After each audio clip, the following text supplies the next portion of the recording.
Hi there. My name is Nicole Crawford and I am your health manager here at Alliance Center for Education. Welcome to our 2021 We Care Health Fair. At Alliance Center for Education, we focus on early prevention as a means of preparing our students for school readiness. Additionally, we support our school-age children so that they can also continue to grow, learn, and develop. So I'm excited to bring you some resources that we use for our early Head Start program, our Head Start program, as well as our out of school time program. So sit back, take notes, and enjoy learning about resources that can help assist with keeping your family healthy.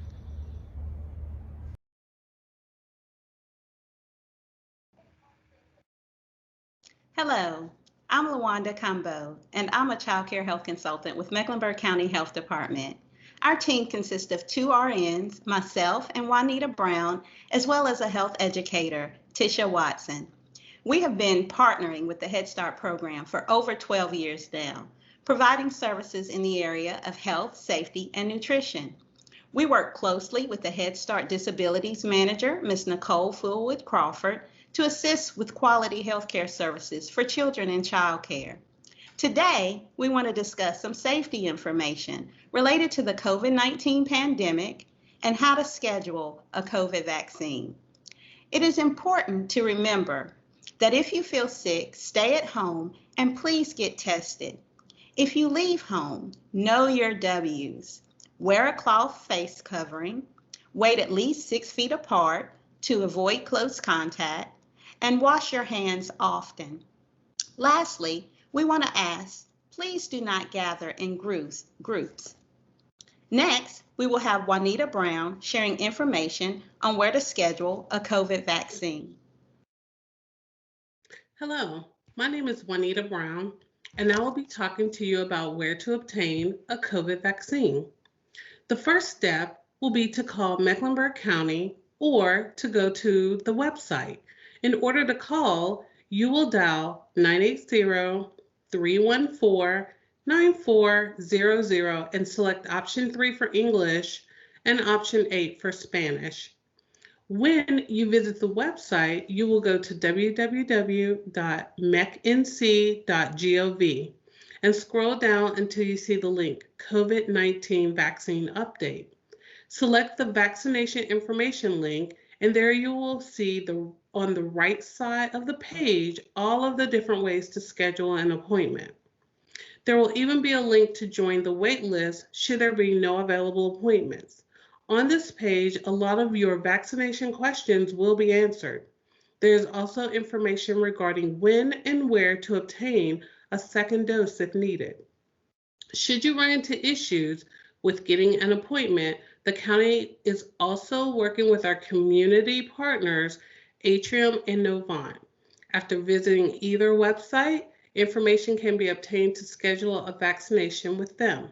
Next, we will have Tisha Watson discussing how to improve your wearing of the mask. Hi, my name is Tisha Watson, and I will be talking to you about how to wear your mask. So 2 important things that we must remember is make sure that your mask fits snugly around your face. And the second one is to pick a mask with layers to keep your respiratory droplets in and others out. A mask with layers will stop more respiratory droplets getting inside your mask or escaping from your mask if you are sick. We also want you to choose a mask that has a nose wire. That is the metal strip that goes along the top of your nose.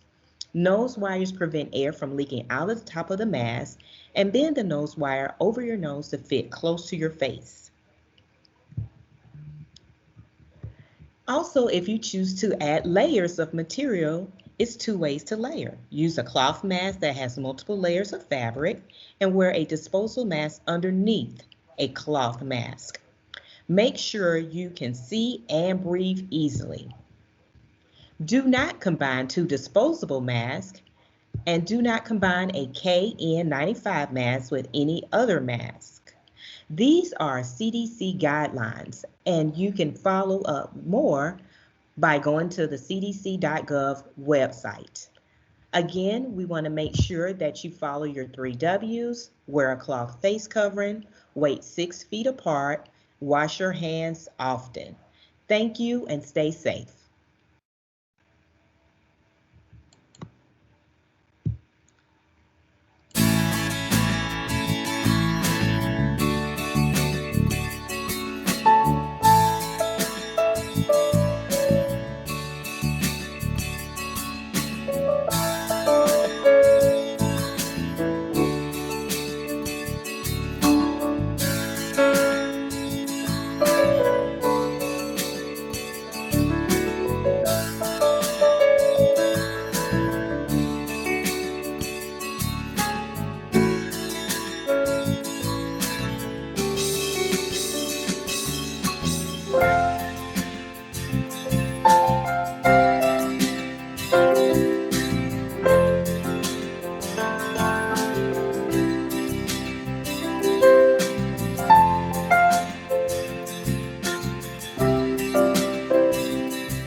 Hello, I'm Carita Pimentel.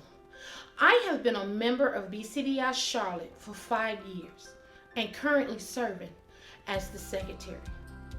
Our mission here at BCDI Charlotte is to improve and advance the quality of life for Black and Brown children and their families through education and advocacy.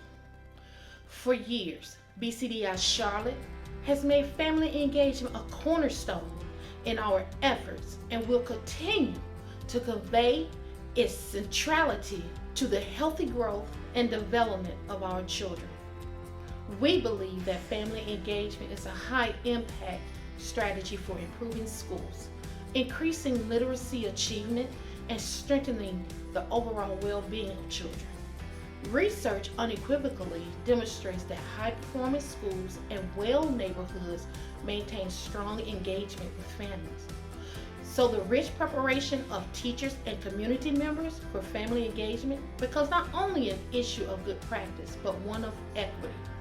BCDI Charlotte agrees that we have a responsibility to respond to this reality by transforming our approach and moving away from so-called random acts of family engagement.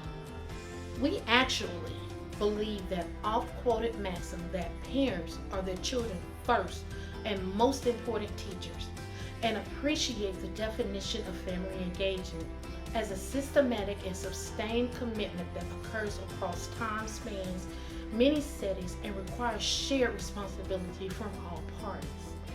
A part of our movement to operationalize this definition in Charlotte-Mecklenburg, we will continue sharing programs, training, and technical assistance with our families and teachers. We offer literacy programs that are centered on the use of culturally relative and responsive literature, health and wellness programs, advocacy opportunities, and our signature family empowerment program. BCDI will partner with the Alliance Center for Education to offer health and wellness programs that lift up strength-based resources that reflect our children's families, cultures, and communities.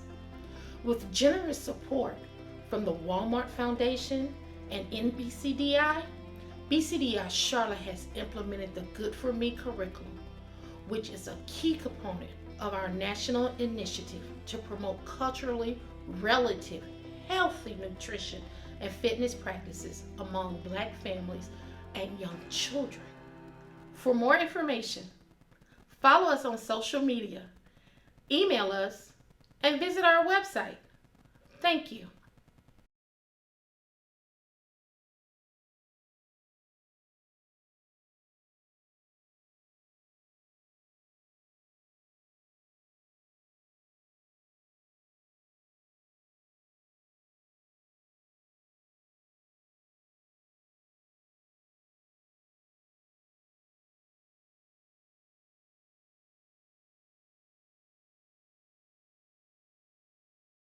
Hi, I'm Jessie Isley with Charlotte Mecklenburg Library, and I'm here to share a great read aloud with you today all about being healthy. This book is called Move Your Mood, and it's written by Brenda S. Miles and Colleen A. Patterson. They're the authors who wrote the words, and it's illustrated by Holly Clifton Brown. She's the illustrator who drew the pictures in the story. This book is published by Imagination Press, and it's all about different fun movements you can do to match your emotions. It also has some really fun animal friends in it. So let's get started. Feeling blah? Here's what to do. Move your body and your mood moves too. Twist out tired. Twist, twist, twist. Wiggle out worried. Wiggle like this. Is that pig shaking his tail? Fly away fearful. Fly, fly, fly.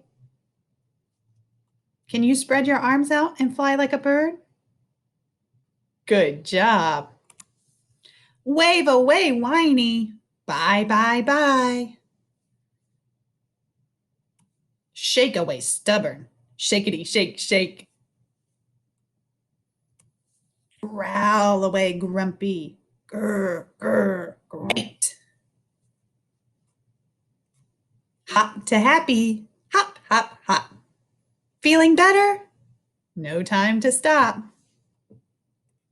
March for motivated. March, march now.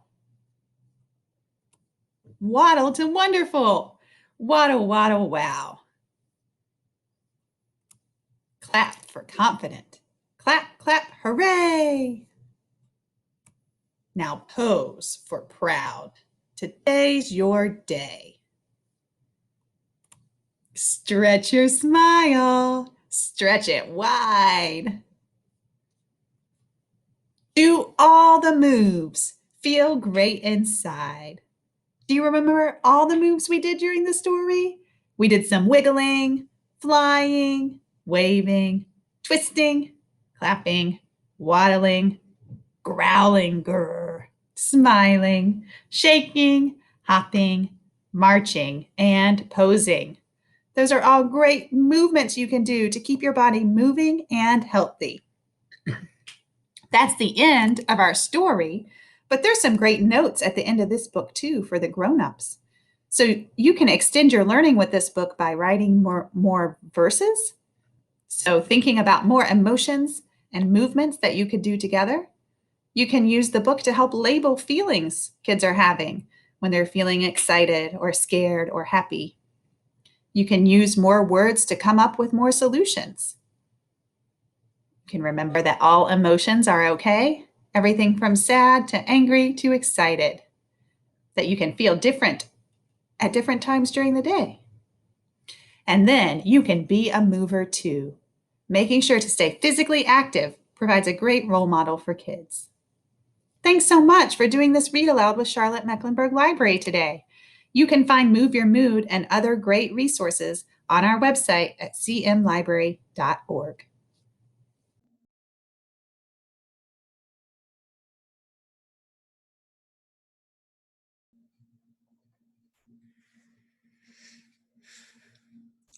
Greetings and welcome to our home. This is Harmony Health Therapeutic Services. My name is Sharice McGill. I'm an outpatient therapist here and the operations supervisor. Thank you so very much for allowing me to take a couple of minutes to talk to you all about mental health at your virtual health fair. So just what exactly is mental health? Well, mental health includes our emotional, our psychological, and our social well-being. It affects how we think, how we feel, and how we behave. It also helps determine how we handle stress, how we relate to others, and how we make choices. Our mental health is important at every stage of our lives, all the way from our childhoods, through adolescence, and on into our adult lives. Throughout your life, if you experience any mental health issues, your thinking, your mood, and your behavior could possibly be affected.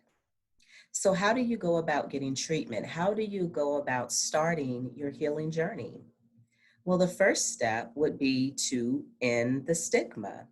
End the stigma and shame surrounding mental health treatment. We want to lead healthier, functioning lives.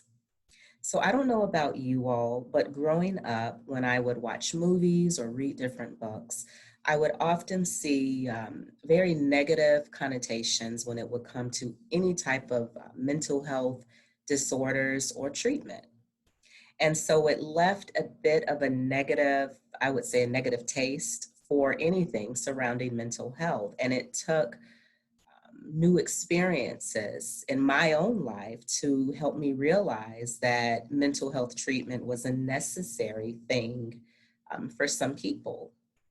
So I don't know what your experiences are or what ways you've been exposed to different mental health stigmas, but I'm here to tell you today that your mental health is just as important as your physical health. And again, the first step is to end that stigma, end that shame that becomes a barrier from keeping many people from receiving the mental health support that they need. Many times, friends and family were just simply not trained to understand or deal with mental health problems. So having someone to listen who does have experience is tremendously beneficial. Let's look at it like this. If someone has a disease in their bodies, do we place stigma or blame on them for their ailments? No. We encourage them. Sometimes we try to force them into receiving treatment. Let's think of someone that we are really close to, a close family member or a loved one who has just been diagnosed with a form of cancer. Sometimes, because we love them, we can get extremely aggressive with us needing or wanting them to get treatment, right? We take it upon ourselves to try and force them into it. And that's with the physical health. The same with things like diabetes or even the common cold. Well, the same goes for the mental health. These are symptoms of mental health that many different people deal with.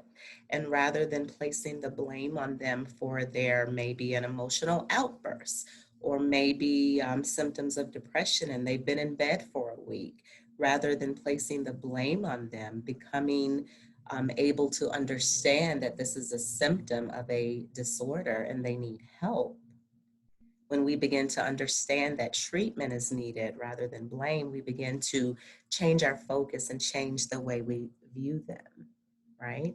So again, mental health is just as important as our physical health. The lack of treatment contributes to continued and sometimes increased negative symptoms. Simply put, our mental health affects how we cope with life. When we're able to receive the treatment that we need, many positive things happen. We learn to cope with our stressors and adopt an improved quality of life. We receive a reduction in substance misuse. We get a reduction in suicidal ideations. We have a sense of encouragement and support. We tend to become more productive. We experience improved relationships and we build our confidence. In our children, they experience improvements in their communication skills. They have reductions in anger and behavioral outbursts. They also receive encouragement and support. And there's so many other benefits for these babies, right? As human beings, we all deserve a peace of mind. We all deserve to know and truly believe that we are worthy. We all deserve to know and understand the natural power already within us. We must end the stigma keeping those from getting the mental health support that they need. So I really hope you all can really think about that today. And if you or if someone you know is possibly dealing with a mental health disorder, or if there's something else going on and you know or know someone that could possibly need some support, please reach out. So at Harmony Health, we do have openings and we have some very capable therapists. Our number is 704-469-1243, and you can call Monday through Friday and speak with Miss Kathy Ryan. We do offer individual therapy, marriage and family therapy, couples counseling, parenting education, and group therapy, as well as some other services. So please give us a call. And if we're not a good fit for you, trust and believe we can certainly offer you some referrals, anything to get you the treatment and help that you need. Okay? I hope you all have a wonderful day and enjoy the health fair. Have a great day. Thanks for listening. Peace.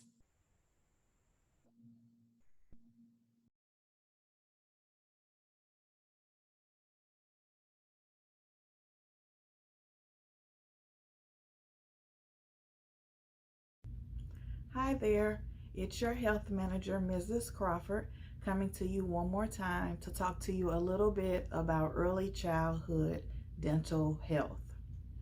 Did you know that according to the CDC, cavities are one of the most chronic health diseases within our little ones? But guess what?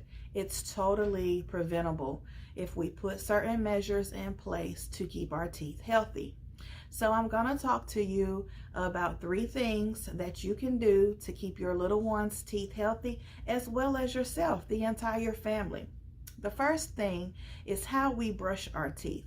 Number 1, we should brush our teeth twice a day.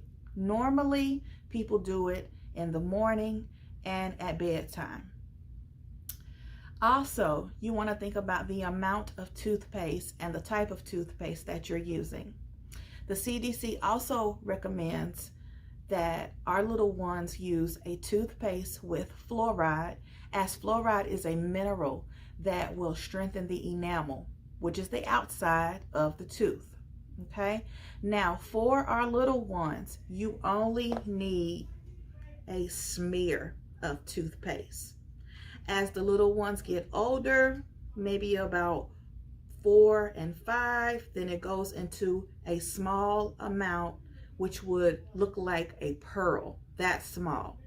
Our little ones don't need the big glob and strip of toothpaste that you see on commercials, because they simply don't need that much in order to get the job done effectively. Now, how should you brush your teeth effectively?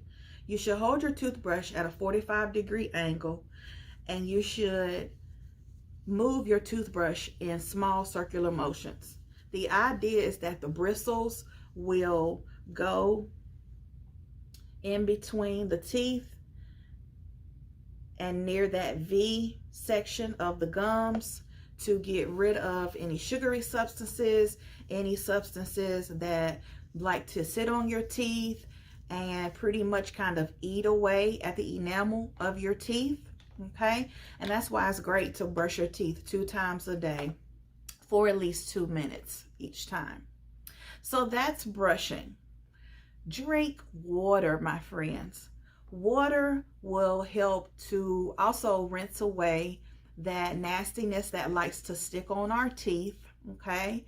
And it will also give us more fluoride. Tap water, that is. And Charlotte Mecklenburg has fluoride in their water. And so again, that fluoride is a mineral that's going to strengthen the teeth, strengthen the enamel of the teeth, and also rinse any sugary substances away or any substances that are just unhealthy, that bacteria in between your teeth, because we want to prevent those cavities, right? The third thing that I want to speak with you about is finding a dental home. When I say dental home, I mean your family's very own dentist, someone that you're comfortable with, someone that you're not afraid to ask questions about you and your family's teeth and the health of the oral health of your family, somewhere that is convenient for you and your family so that it is not an inconvenience to get there. And what you want to make sure that you do is establish that relationship and visit your dental home about every 6 months. Okay. Now, if the dentist feels that you, your family, your children need to come a little more, then they will create a specific dental plan for you. But also according to the CDC, you would like to visit your dental home every 6 months. Lastly, I want to tell you when to throw your toothbrush away and to get a new one. You want to be looking for whenever your the bristles on your toothbrush start to spread. Okay, that's when you want to get rid of it. Okay, another time that you want to get rid of it is if you have any type of respiratory infections. You want to get rid of it after the infection is gone, because germs could linger around inside of that old toothbrush, get back in your mouth, and potentially make you ill again. All right.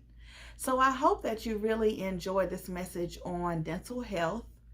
And if you do need a dental home, feel free to contact your family case manager at your site, and they will contact me, your health manager, to send you some resources in order to make that happen. Thank you so much.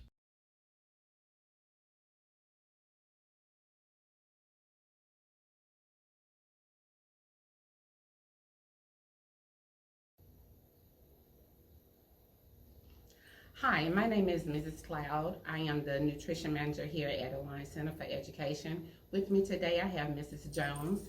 She's the cook at Bright Walk. She also cooks for Tryon Hills. We try to provide a quality service of nutritional meals here at Alliance Center for Education. That consists of protein, dairy, fruits, vegetables, and grain. I create the menus for all sites here, and what happens from there is Miss Harrison, the RD, she approves each menu that even consists of the special menus that we have, which is including allergy menus in kids that have meal lactate intolerant. So those are the things that we do here at Alliance Center for Education, making sure that we provide the quality service that each child needs here. I'm going to turn it over to Miss Jones. Hello, everyone. Welcome. I am Miss Jones, what she just said. We also provide the kids to do what we call family style. And let me tell you a little bit about family style. Family style consists of whatever we're preparing, their meat, their veggies, or their grains. It goes in one bowl to another. We transport it. And we put a bowl on each table with a spoon. And we try to teach the children to get a scoop, put on their plate, and pass it along to their friends. Sometimes their friends will help them along. And also with their milk, we like to see the kids use their hands and the motor skills and so forth. So once the family style go on, they like doing the family style. It's really fun. And they also use their hands as motor skills also to open up the fruit cups. And they just pass everything along and so forth. And as they get hungry, they might want more. They can always get more as on the table. When they're done, the teacher takes a bowl up and put it back on the cart. It dispose everything. And so that is what we do here at Alliance Center for Education, the nutrition team.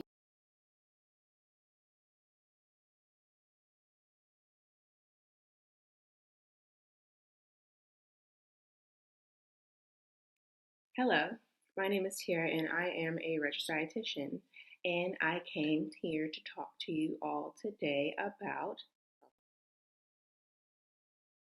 does it mean to eat healthy. Take a second and think about that.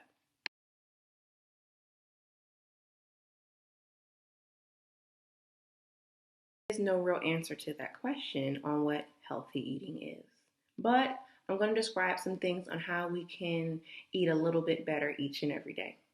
First, we want to make sure that we are eating a balanced diet. That means eating 3 meals per day, which is breakfast, lunch, and dinner.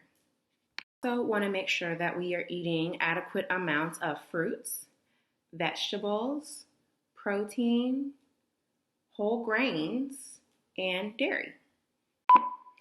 So here is a quick picture on how our plates should look every single meal. So again, we have fruits, vegetables, whole grains, and protein.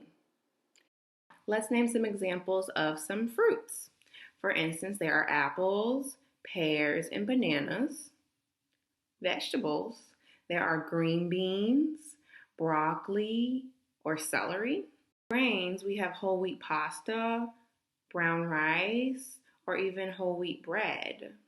For our proteins, we have chicken, turkey, eggs, or beans can be considered a protein as well. We want to talk about dairy. Examples of dairy are cow's milk, yogurt, and cheese. You learned a little bit more today on what it means to have a balanced diet, and happy National Nutrition Month. I hope you have a wonderful day.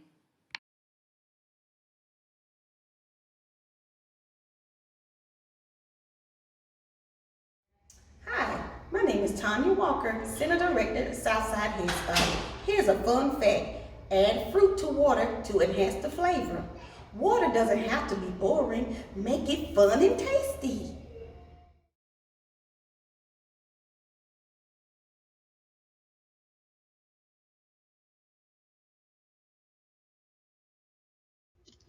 Safe Kids Charlotte Mecklenburg here. Let's talk a little bit about poison prevention. So there are specific traits that children under the 5 exhibit that help them learn through their world. And if as parents you understand how they act and behave through their learning process, it can help you make the home a safer place to live without changing too much and being too large of an inconvenience, but simply making some minor adjustments. So let's talk poison prevention. So the things that you need to know about your children are they explore everything. That is what their job is to learn, and they actively engage in finding every nook and cranny in your home. They put everything in their mouth. That's normally how they learn about objects. They like to mimic adults, and they grow very quickly. So let's explore how this leads to poison prevention and one simple thing that you can do.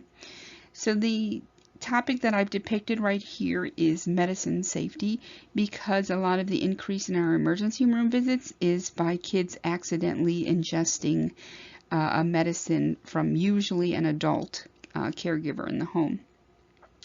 So from the image you can see that one of the issues is that candy and medicine tend to look alike to a child, and they can't distinguish the difference, and they don't really understand the difference, whereas you would, even if they look alike, never take a medicine as a candy. They don't have those capabilities. And so what's happening is parents and grandparents are leaving them out in either pill minders or on the counter, or dropping them on the ground and not picking them up, and the child explores and finds them and puts them in their mouth. So we want the easiest way to fix this is to first leave all the medicines in their original container and with a child-proof cap. Remember, it is child resistant. It doesn't mean that a child can't get into it. It just takes them longer, which allows you to be able to catch them faster. And then really store this medicine up and away and out of sight. So the reality is, if they can see it, it's a temptation. And if they can reach it, it's a temptation. So if you store it up high and behind a door or somewhere where they lose track of where it is, it helps them forget and move on about their daily living. The other attraction of the medicine is that it comes in a shakeable container, which sounds like a toy and a rattle when you open it, and when you put the medicine in your mouth, children, and you don't go, ooh, right? So children then assume that it can't taste bad and can't be bad for you because mommy and daddy took it, which is where we go into children like to mimic adults. So if you put all these together, you can see how having medicine out and access to children under the age of 5 increases their risk. So the tip today is to just store medicine in their original containers, up high and out of sight. Thanks so much. Charlotte Mecklenburg here. Let's talk a little bit about water safety. Kids are irresistibly drawn to the water. It's fun, it's cooling, especially in these Carolina summers. But there are few things more dangerous than water, mostly because drowning is a silent killer. Children will actually slip under the water and drown without making a single sound, which is why we encourage touch supervision during any time that you're near water. So what that means is, instead of sitting at the table talking with friends or at a family gathering at a picnic, someone, an adult, is within arm's reach and being able to pull a child out of water if they get into trouble. If you are at home, the easiest way to have a pool is to have constant supervision, have a 4-sided fence around the pool with a self-locking, self-latching gate, keep toys away from the pool, keep ladders away from the pool, keep anything away from the pool and the fence that they can climb up and get over. They are little tricksters, and they have nothing else to do all day than to figure out how to get at that desired activity. If you can't provide these type of tools, then honestly the safest thing to do is to consider safer water play. So slip and slides and sprinklers and things where they can't gather a water and allow them to drown. You'll also want to be aware that many of our drownings also occur in what we call community open bodies of water. So these are things such as the lake if the family's at a picnic, but also simple things like culverts and streams that are in the neighborhoods, or even neighbors' pools that aren't properly fenced. So you'll want to be aware of where the water is, where you're at, and where your children are at all times in relation to that water. Now there are a few things you can teach them to keep them safer around the water. Obviously the best thing to do is to give them some lessons. Park and Recreation in Mecklenburg County does offer free swim lessons, so we encourage you to sign up for those. The other thing you can do is just teach them how to be a little bit safer about water and what to do if they happen to fall in the water. So you can practice falling in or jumping into the pool, bobbing with your head under, show them how they pop up in the water and then blow bubbles and float. The most important skill being that they return to entry. So what that means is if you fall in and get nervous, instead of trying to paddle forward, you turn around in the water and try and reach the part that you actually fell in from. So we hope these tips keep you and your kids safe around water. Thank you. Charlotte Mecklenburg here. Let's talk a little bit about being safe near the road. The road can be the dangerous place for anyone simply because of the speed and the strength of a vehicle. When it either strikes another vehicle or a person, it does an extensive amount of injury damage. So there are several things that you can do to be safe on the road. One of them is while you're actually in the car. At ages 3 and 4, most of your kids should still be in a child safety seat, either with a harness secured to the vehicle or in a booster seat used with an adult seatbelt. Either of these are perfectly acceptable as long as your child meets the weight limits of the seat that you're having, and they stay in the rear seat of the vehicle until they're at least 13. When you're actually out on the road with your children, go ahead and start to teach them the safety rules of the road. So at this age, they really can't make their own decisions by themselves. So the first thing we do is when we're near the road, encourage you to hold their hands. You'd be surprised at the number of parking lot injuries that happen. So children tend to dart out, and so holding their hands when getting off the bus or crossing a road is the safest for them at this early age. And then begin to teach them things such as stop signs, and what side of the road they should be walking on. These are the largest injuries that happen as kids get older because they don't understand that the rules are not just for drivers but for walkers and bikers, and that's so each other can predict what they are doing on the road and keep both of them safe. So go ahead and teach them to walk facing traffic and that they should stop at stop signs. And if you let them on a bike or scooter, go ahead and start them with a helmet. As they get used to it, it won't be cumbersome. If you get one with a lot of vents, as the one in the picture, it'll be cooler for our Carolina summers. But even if they're on the greenway or in your driveway, if they fall, a helmet will protect their head. And so we want you to wear a helmet at all times when on some type of wheeled device and moving around to be safest. We hope this information makes you a little bit safer around the road. Thank you. Safe Kids Charlotte Mecklenburg here with a few more tips to keep your kids safe. Here are a few odds and ends things that can be dangerous to children of any size simply because of the way they operate. So you can see that we have a firearm as a potential hazard. So as children as small as 2 years old, 25% of them can pull the trigger of a gun. So we want to go ahead and store that again with the same concept as poisoning, away, up, and out of sight.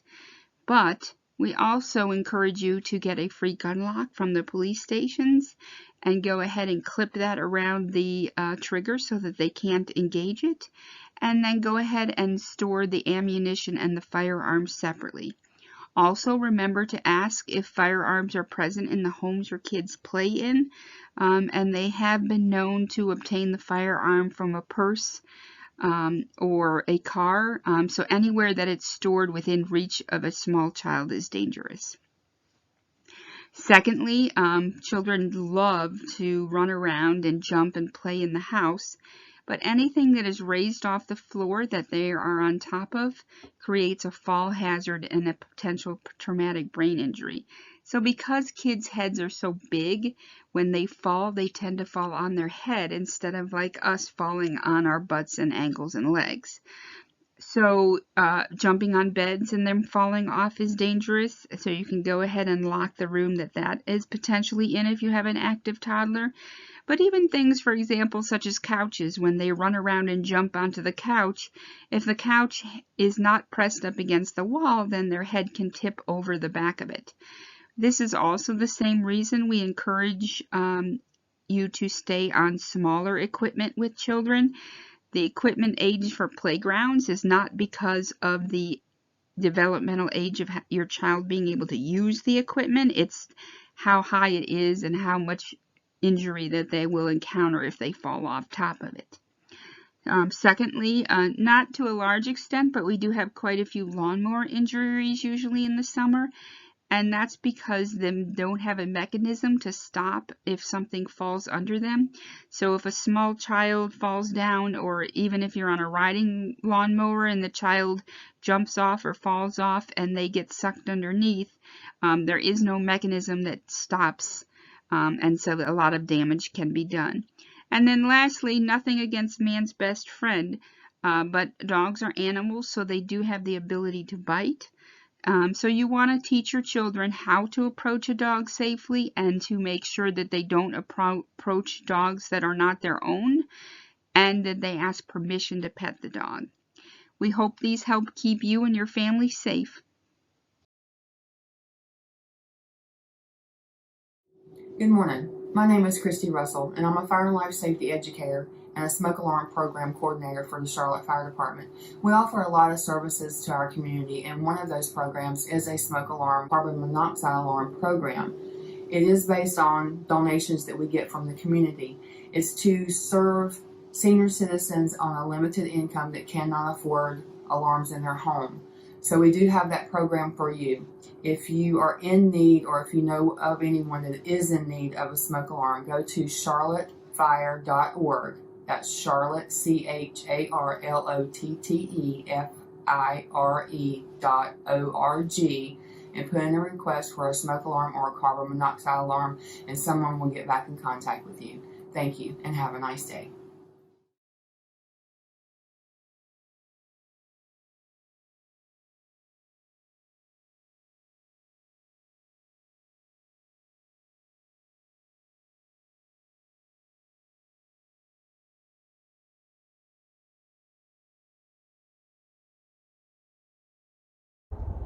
Hi there.